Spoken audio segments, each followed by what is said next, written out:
Hello and welcome to the Alchemist Inkwell. This is your spiritual podcast for grounded people. I'm Emily. And I'm KristaLyn. And today we really want to make sure that we're giving you guys a heads up about one of the many important ingresses astrologically of 2025 that will also be an important ingress of 2026. Saturn is moving into Aries, y'all. So if you have Saturn and Aries in your natal chart, get ready. You have reached your Saturn return. Congratulations. Yay. The attempt at optimism that I'm putting into my voice does not match the sourness on my face as I'm like, can I really do? So again, Saturn returns are notoriously difficult times in life. Some people get by and don't even notice them. I am not those some people. But I've known some people who are like, oh, that was it. I had someone who thought their Saturn return was coming up with Saturn going into Aries. So they scheduled a consultation with me. I got into their chart and I was like, nope, it's over. You're good. Like, that's great for you. Yeah. So it's not necessarily like, you know, it's not an end all be all. Many people have a Saturn return around 27 to 30 years old. And then 27 to 30 years later, you typically have a second Saturn return. Some people even have a third, depending on how long we go in life. But poor 90-year-olds. I know. A Saturn return around 90 would suck so hard. Yeah. Oh my God, I'd be so upset if I was 90. Had one. Yep, my grandfather, whose birthday was a couple days ago by this recording.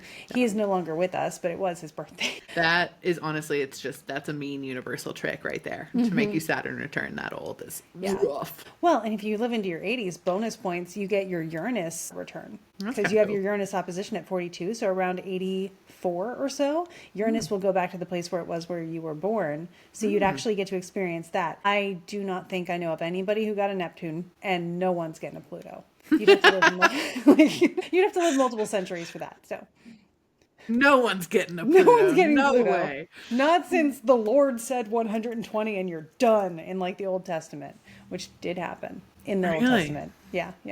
At one point he was like, y'all are living too long. No one lives past 120 anymore. And so it was, according to the book. Did you see, this is not off topic, but it's kind of We're random. doing great already. We are going to get to more of this, but let's talk.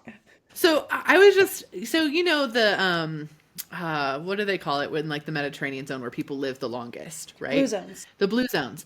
Did you see that that's actually bullshit? Because people lost all their birth certificates, so no one actually had verified birth age. So all the data that was built off was people just being like, yeah, I was born this year. Sure. Yep. Yeah. And that's just and it was not really like, the case. Okay, well, let's get you dinner. Yeah, right. And really, they think that most of the people that they actually talked to that lived exactly the same amount as everybody else, just in the same normal human way. And that makes sense, right? Because a lot of the time when you get people who are like, this is the oldest person in the world or whatever, and they're like 117 or whatever, they're like, I smoked and drank my whole life. And it's like, okay, you did not live in a blue zone. Like, it's just what it will be. It will be what it will be. I just think that's so funny, though. It's like, oh, okay. Because, I mean, so much was based off of that. Like, so much was based off that blue zone research for so long. Like, the dietary research and the amount of programs that came out to, like, be like this and live this long and do all these things. And I'm sure it's still a wonderful diet. I mean, I love eating in the Mediterranean the Mediterranean diet is a very healthy diet. Yeah. Scientifically, but otherwise, yes. It's not, because that's where the oldest people live. No, blue zone diet's not the thing. Yeah, we have to move on from that dream, which is a very great way of getting back to total segue. Saturn. That was intentional. Aries conjunct Neptune. We might be moving away or changing the definition of dreams because Saturn does structure and Neptune does dreamy, not structured things in Aries, which is new energy-ish. What it would be really helpful, I think, if you wanted to speak to how Saturn and Aries is going to affect everybody just generally, like a general thing. And then also if you wanted to just do like a little nugget of like what it might feel like if you are going into your Saturn return with this particular Saturn. Would you be good with that? Oh, of course I would be. I was just waiting for you to invite me. I'm kidding. Here's the red carpet. I'm allowed to talk about astrology. Here we go.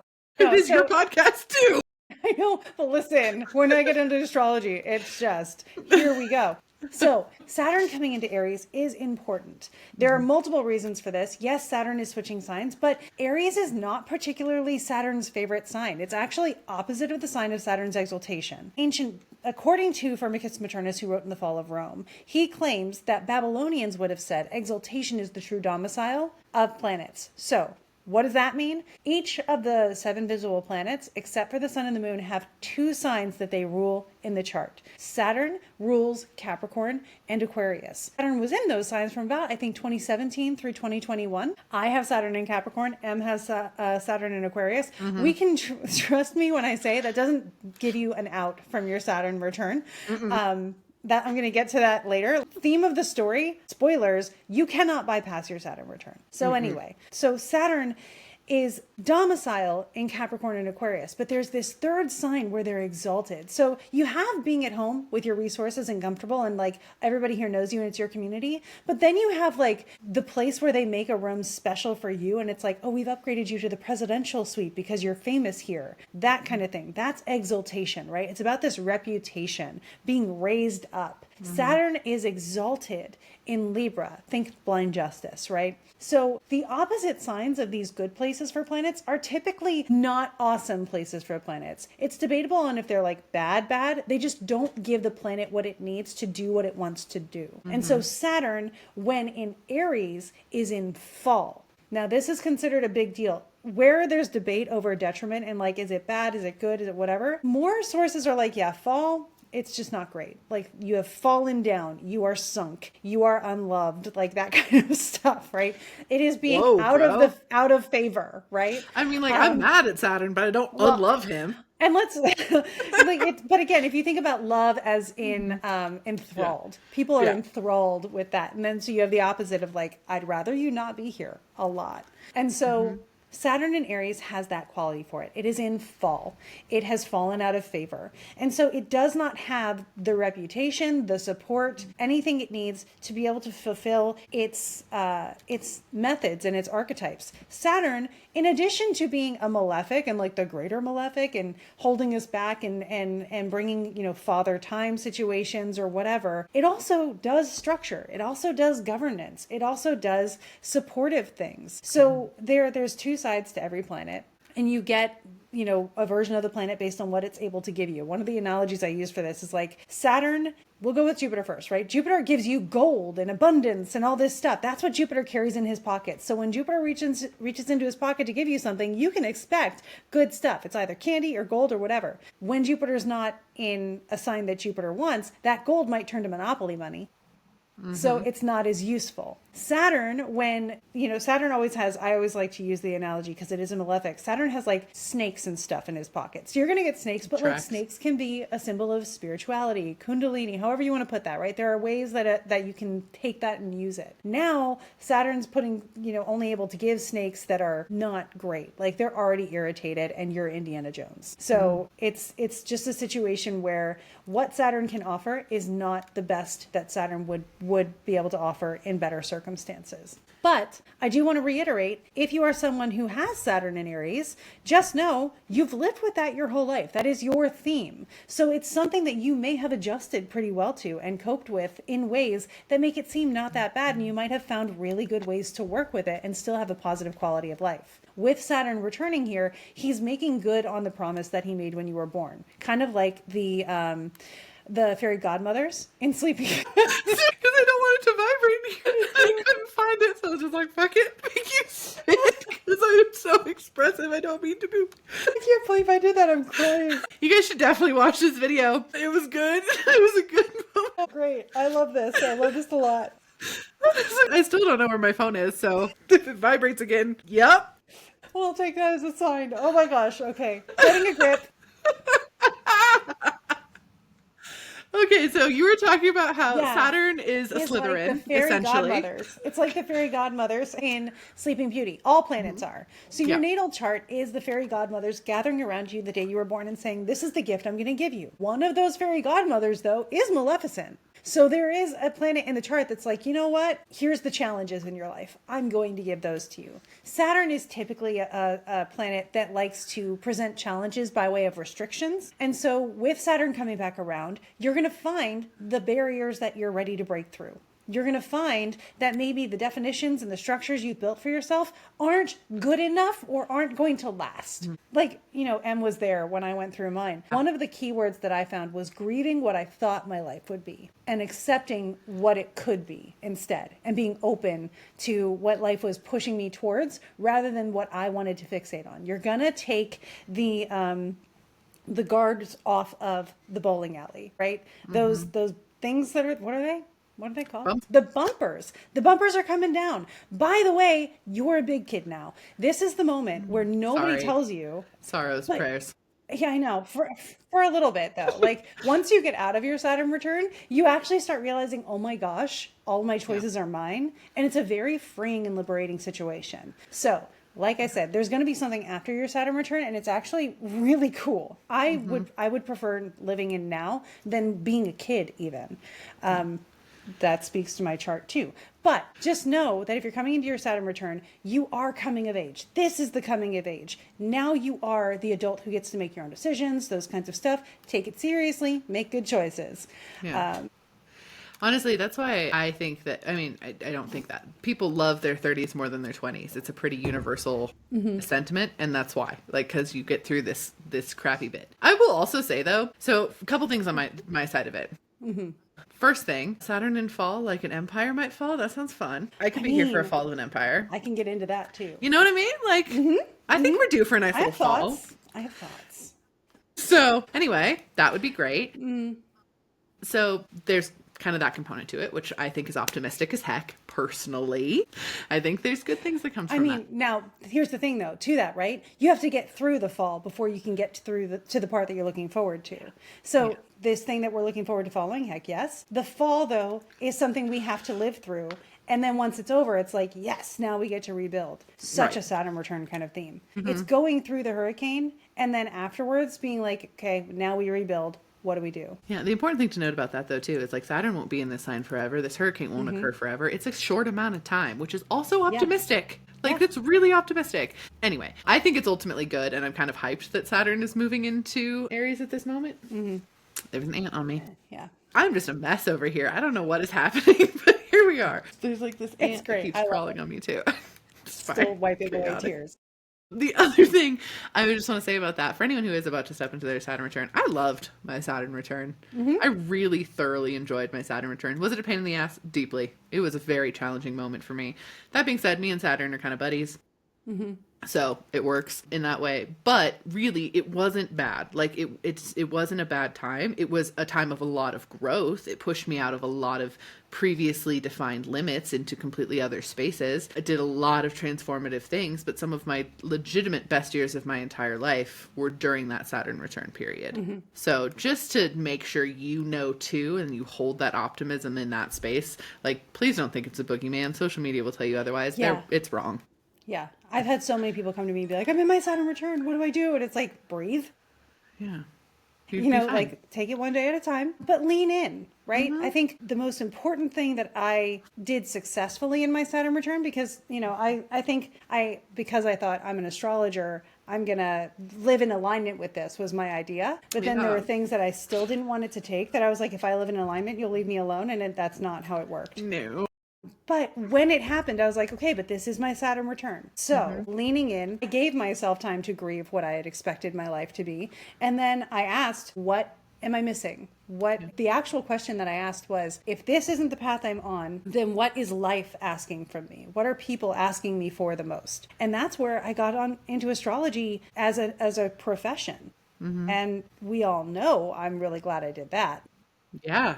And absolutely. Everything else came back around. I got to bring astrology and writing back together, and everything I wanted could fit together. Whereas before I was settling for just one piece of it. Yeah. So. Krista started their Saturn return right when we first started working together, basically. Right then. You caught me, because when I offered to give you the book I'd written, I was like, I was still grieving. I was in mourning. I was like, you take it. It's useless. Yeah. And I was like, or I could not take your work and use it as my own stuff, and you could just do this with me. It worked better that way. It did. It worked out really well. Whole life trajectory change. It's, again, one of those moments where it feels like life is playing chess, and you're like, okay, Okay. You were way ahead of me. You were way up there. Yep. The universe gotcha in that sort of space. So, yeah. That being said, all of this, if you're like, oh, but no, it's in a bad spot. How am I going to navigate? It's going to last 2.5 years. Even if you're not in your Saturn return, it's fine. Stuff's been in a bad spot a lot lately. We're good. If you're not in your Saturn return and you've already had your Saturn return, that means you've already experienced Saturn in Aries because you're older than the current people going through their first Saturn return. And for that, Saturn was in Aries about 30 years ago. So think back 30 years. How was your life going around then? And those themes may pop up again too. You can look at where Aries is in your own natal chart. It could be in any of the houses. Look at the theme keywords of that house. You can Google them and most of those are pretty reliable. Or you can have a session with me and I will go into it a lot more in depth with you. But just look at the house that it's in. Look at the keywords for that. Compare it to 30 years ago. See if some of those keywords pop up again. And then there's going to be like a revisiting of that. Yeah. Pretty easy. I was 3. It was really big time for me. Really big deal, Yeah.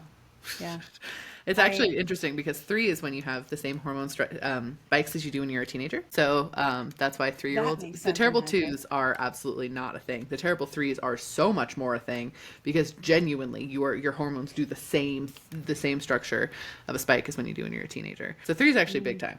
But 3 through 5, starting kindergarten, feels like it's going to be a big evolution of self for me, judging from those themes. I was 6, I guess. I was 5 or 6. Yeah. Yeah.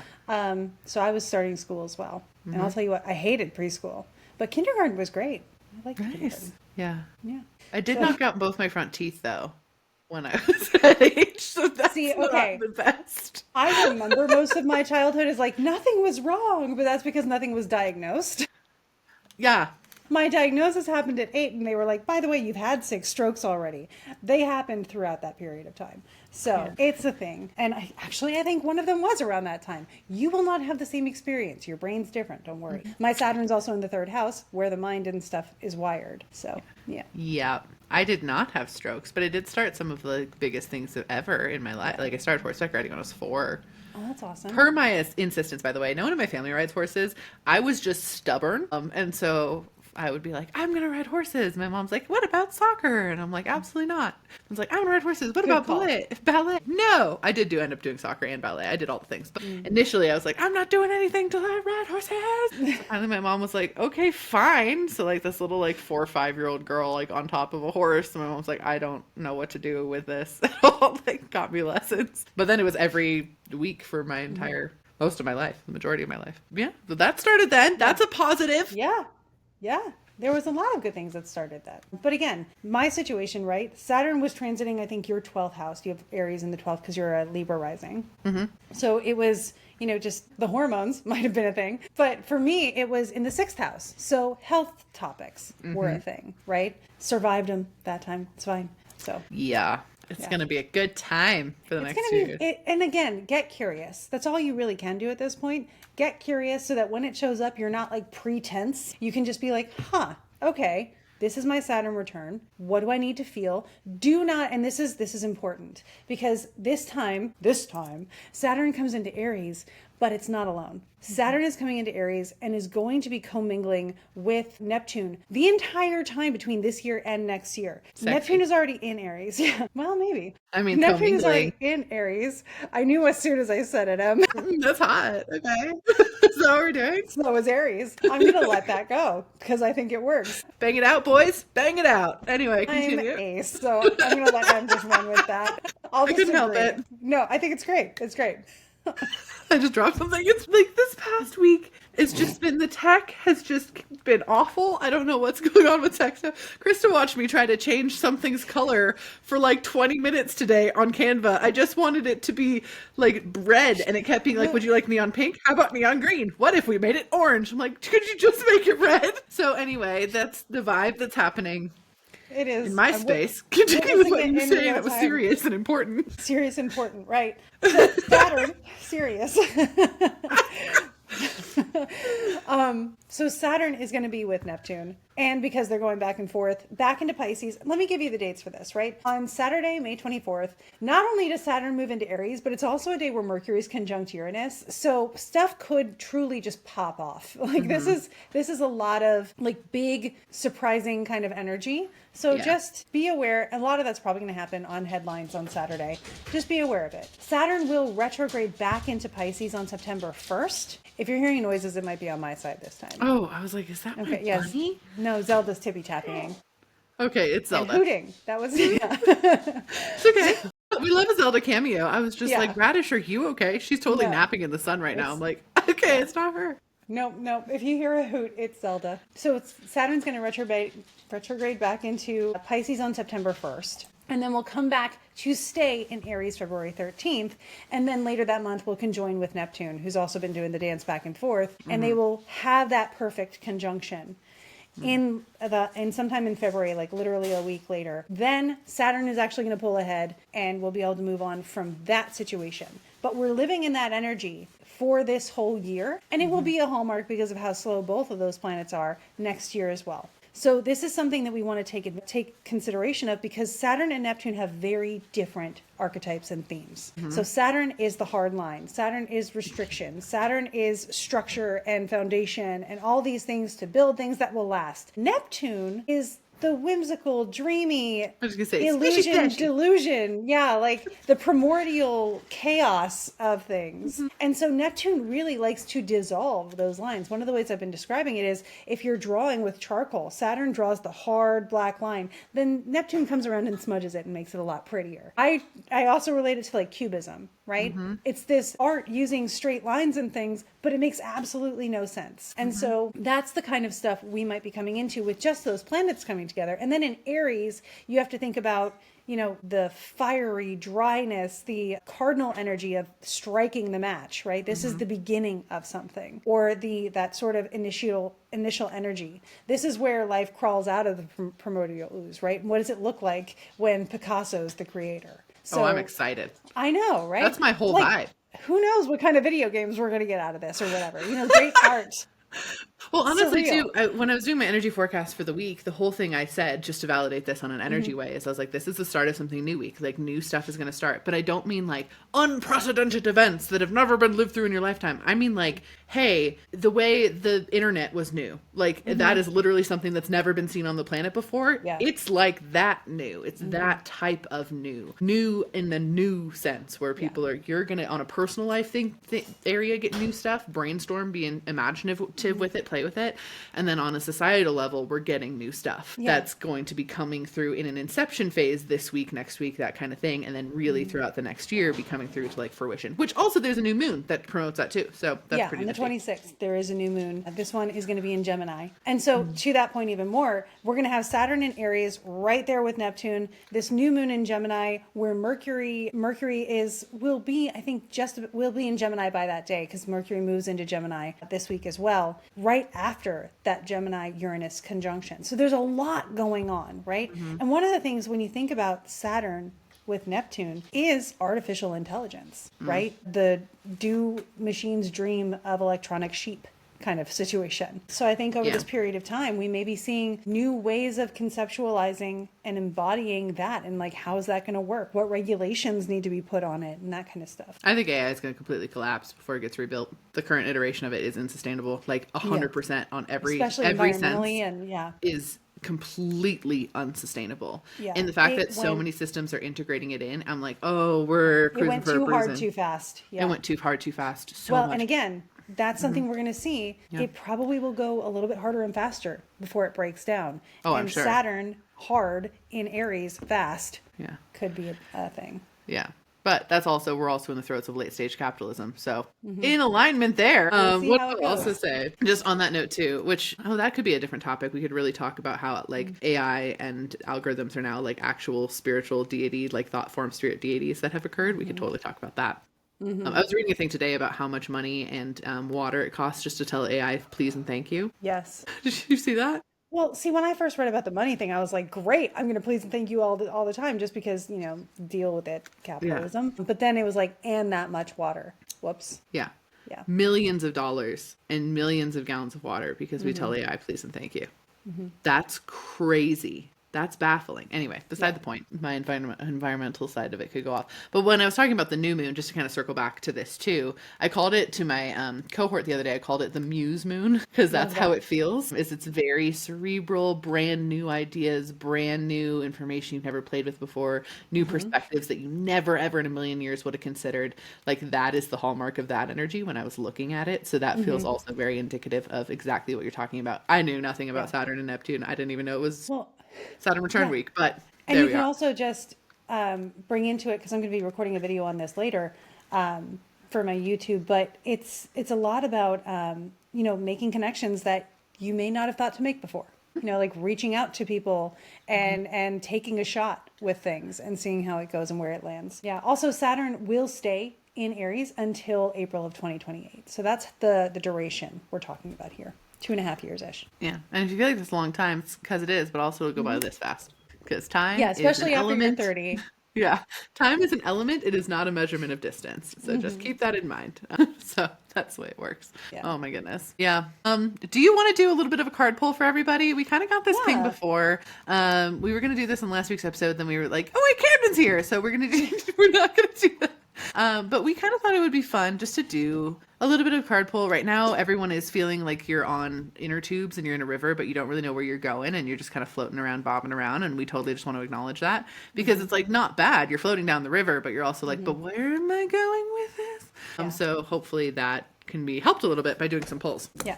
Well, and things to focus on while Saturn's in fall, and like, how can I make the best of whatever's coming up, blah blah blah. Since I'm on, when like I'm just really stoked about like being on camera when you talk still, like because Zoom didn't do that for us. So I'm like, you're doing a great job of filling this space. Am I? By the way, if you've never traveled with us or like met me in person, this is in no way a front for anything. This is like my genuine chaotic existence. The amount of times I've been across the room from you in a foreign country and just broken down laughing because you make that face. There's so many more pictures of me on our trips with my face looking absolutely insane than there's pictures of me like looking like professional and nice. It's actually a little bit of a problem because so many people are like, what is that? I'm like, I'm sorry, I'm just expressive. I would rather be that though, because I have this resting grumpy face. You do. You have a very stoic face. You look like a Greek philosopher though. You're like, huh. Thank you. Like, Thank you. Pensive. Except unless you're inspecting a gin on a train. Anyway, I knew it. I'm using. I'm going to do like the little like finger tappies. The Celtic Tree Oracle, a system of divination. It is backwards on here, but you can see it anyway. Who's it by? Liz and Colin Murray. I bought it in Ireland when we were there. It's forwards for me, so that's great. Oh, really? Oh, nifty.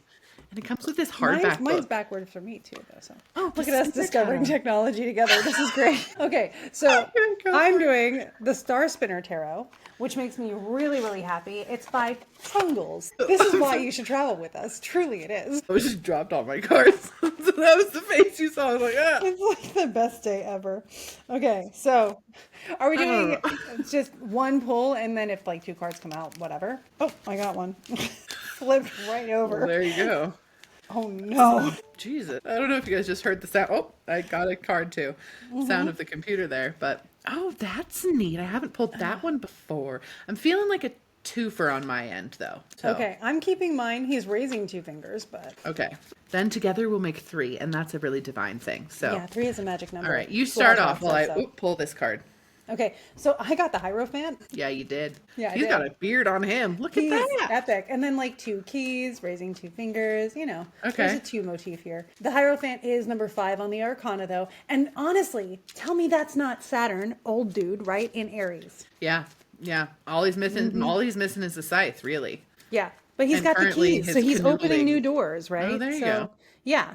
Yeah. So anybody who's not watching, this is an old dude with a really long beard. The Hierophant, as you might typically think about them. He's veiled. His robe is technically like a dark blue, but we're going to say it's like black or so for Saturn's sake. And he's holding a ring of 2 keys and holding his hand in the air, kind of like all of the Christian stained glass window things you often see. Those paintings in the Renaissance where they have their hands up like that. Yes. Yeah. Good call. Yes. Yeah. Okay. Hold on, I'm pulling it up in the book too. Yeah, I'm gonna also look at what the book Okay, says here. so this In the deck is book. super special. The reason I bought this deck is because I wanted to learn more of the Ohm or the Owam, depending upon, I've heard it said both ways by a native speaker, so that's why I'm holding the space for that. Because it actually features the Owam on the side. So you can see like this, that is like a character of the Ohm or the Owam, and then same link on the side Nice. there, right there. So that's why I got this deck. So this one, I got Grove and Vine for our reading today. Ooh. Grove and Vine. Pretty cute, pretty cute. They both feature grapes, which I think is kind of interesting. Both have grapes on it, which again, new ideas, alcohol. I think there's a combo there. I think that's valuable to note. Neptune. It's Grove and Vine. Also, they have the Irish or the Celtic words for them. I'm not going to say them actually, because that's just going to embarrass me, because I know I'm going to say it wrong. What I will say is Grove immediately sounded like it applied to the new community coming in, and it's like a picture of like a ton of different little plants that you can see. Like each square has its own different plant in there, which are all sacred plants. So I think it's that sacred community coming together. And then this spoke more individually. So I'm going to read them more as like a community versus individual reading, because it feels like that's more like, so one's like more collective, one's more individual. So for Grove, which is code, I don't know, a sacred place, all knowledge available, past, present, and future. That's like the quickie little grab definition. And then for Vine, prophecy, 10th month, August, which I thought is very interesting. Very interesting. Uh-huh. Yeah. So I'll go deeper into it, but you want to read yours? Yeah, so the Hierophant, this goes perfectly with what we're saying, so I'm going to read a majority of it. While the Priestess represents our internal spiritual workings, the Hierophant is a figure of benign externalized spirituality. Saturn, Neptune, and the very visceral Aries, right? A representation of spiritual authority, guidance, and tradition. The keys mark the Hierophant as a gatekeeper, and though there may be some preparation and commitment necessary, it may be worthwhile to seek an organized outlet for a shared expression of spirituality. So again, with the community themes there. I love that. And the shared expressions of spirituality too. Exactly like what I pulled with the prophecy and all knowledge available, past, present, future. Like they're literally all building off of that, which also just aligns. I'm going to say this on the podcast. I'm going to say it. We feel magic is becoming real really, really fast. We've mentioned that. We've said that. But it's going to become real really, really fast, like right now. Like not in like the future, in like now. And this is validating that as well. We're in the moment of that experience. The present. It is expressing already. And I know you all have been able to feel it because you're all intuitive, beautiful people anyway. And if you haven't, just pay attention. It's starting to come up more. Like even just seeing more things out of the corners of your eyes level. Like it is so tangible right now how quick magic is happening. It's kind of baffling. I have had to start being really responsible with my manifestations. Yeah. Oh yeah. Which is another Saturn and Aries situation. Aries is very manifesting and intuitive, and then Saturn brings some responsibility into that. I got downloaded just a couple months ago. You know about it. I was downloaded a very, very powerful manifestation technique that I truly believe is the pathway to making magic tangible. It works. It's not just manifestation. It's just a magic technique in general. It works scary well. Genuinely scary well. I'll just put it that way. Like pulled in random thousands of dollars out of nowhere to have like a huge crazy experience level of I was like, okay, so this is functioning. I'm not releasing that very publicly. I might teach it in my Train With Me course going forward, because you do have to be at a certain level, I think, before it like feels safe to use, if that makes sense.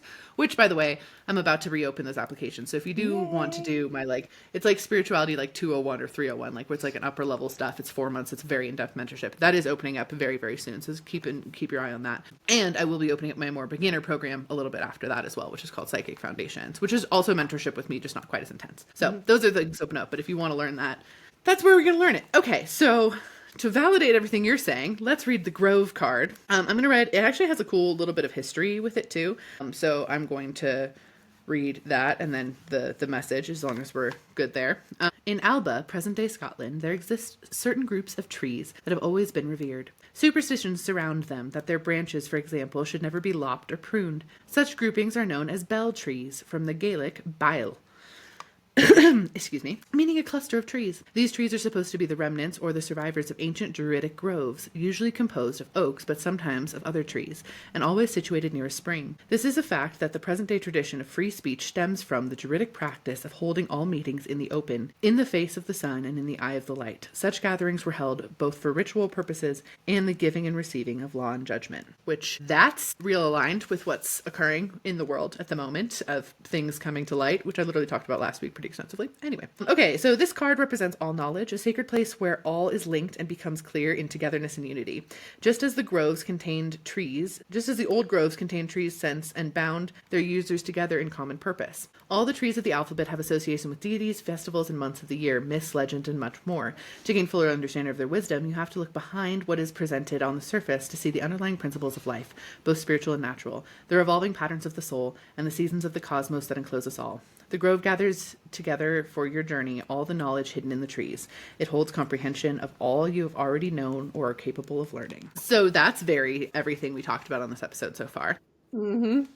Don't you love when that happens? So. I know, it's the best. Okay, I'm not going to read as much about the vine history because vines are important in every place where they could grow. Okay, the drawing of this card is concerned with the release of prophetic powers. The uses of the grape and the effects of wine are well known. The phrase in vino veritas almost expresses the meaning of this card.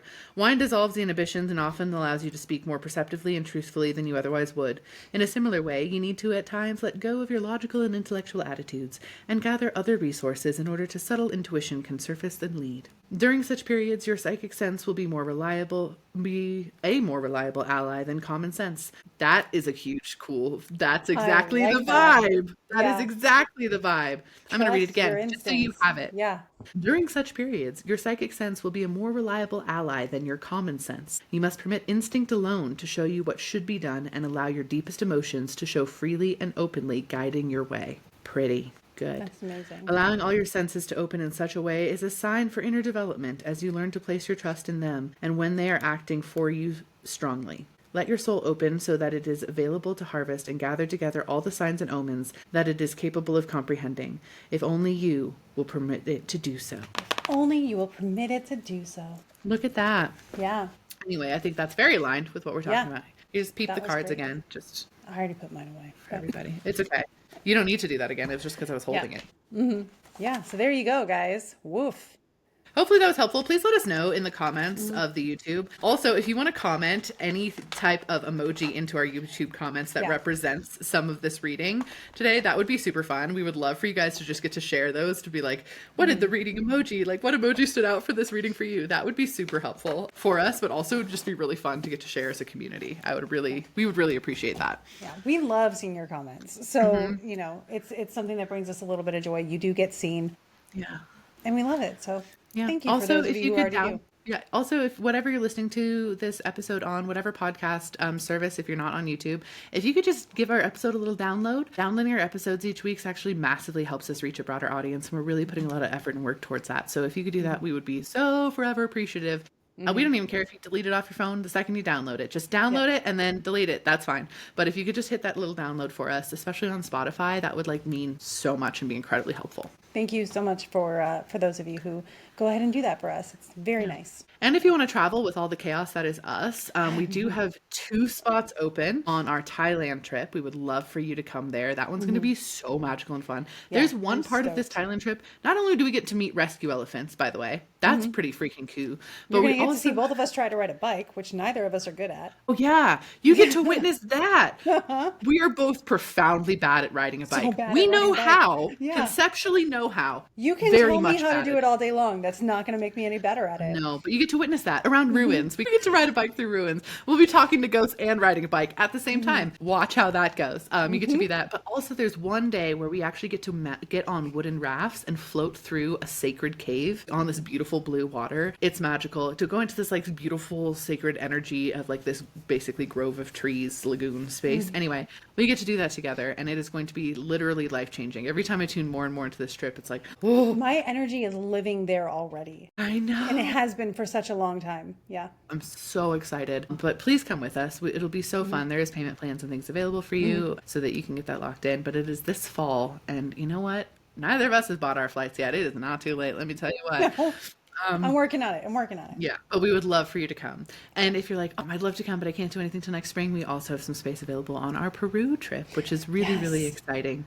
That's another one I'm getting even more excited about. Not only for the food, but also the more I look into the lore of Peru and the magic of Peru and just so many things we'll get to do there. If you're a plant medicine person, if you believe in plant medicine, you should come to Peru. Like, and I mean that with my whole 100%. chest. Like, not like we're not going to be doing plant medicine ceremonies or anything like that, but you should go. The being around the plants is going to be Even the cocoa profoundly leaves. medicinal for your soul. Yeah. Cocoa leaves are a huge thing. And that's something that, you can work with without thinking about the thing that you might be thinking about right now. Yeah. I mean, there's a million different medicinal plants there, and it's just it's going to be a huge. Every time I tune into the energy of Peru, the amount of like physical level healing that I see it's honestly, I've never seen a trip that we've done that has this much physical healing associated with it when I look at the energy. So anyway, we'd love you to come hang out with us, and thank you for listening. Thank you for downloading our episodes. We would love to hear if those cards resonated with you. If you're going into your Saturn return, feel free to share that in the YouTube comments as well. We will send you love. If you want a consultation, you can schedule a consultation with me on my website. I would be there for you. Absolutely. Mine will not be as prompt, but if you want to schedule a reading just to dive into the energy side of it, of course, I'll be there for you too in about 6 months. You can do that also. Yeah, Krista's is really valuable, though. I highly recommend you get a reading from them. Thanks. I get a ton of readings from them, and it is very life-saving, so I appreciate it. I have a face that I make, and Em's like, "Are you going to look at the astrology?" It's like I'm already pulling it up. Oh, man. Oh, no. I remembered the chart I was going to have you pull, and now I forgot it again. No, because that was, well, we'll get there. Anyway, we'll think about it. Anyway, thank you guys so much for listening. We are so appreciative of you, and we hope that you take all of this weird planets be banging energy, and you, 1, 2, 3, go make some magic.